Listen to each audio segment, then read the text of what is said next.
we just keep getting vaccinated. People wear their masks when they're around others, okay?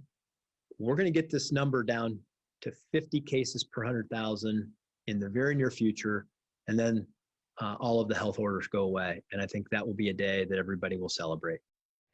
Ohio Lieutenant Governor John Husted is as eager as everybody else to get back to normal life after living with COVID-19 for a year now. Digital anchor Christine Barconi interviewed Lieutenant Governor live on NBC4i.com. She did that this afternoon. Joins us now with a look at their conversation. Hi, Christine. Hey, Brad and Darlene. Reflecting back over the past year, the Lieutenant Governor says he thinks Ohio struck the right balance in reacting to COVID-19 swiftly compared to other states who he says either over-responded or under-responded to the pandemic. Here's part of our conversation. Does it bother you that some people, members of your own party, at the State House, those running for very influential positions, still think those steps and the steps that we continue to do are too much? Does that bother you at all?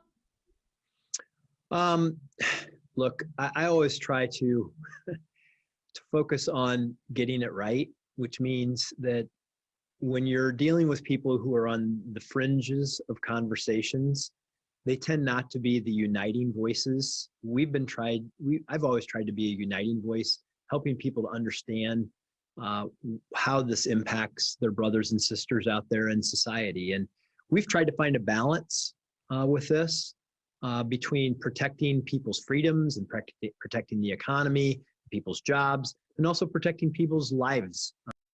Looking towards the future and getting all of us eligible for the vaccine, Husted thinks we are just about there.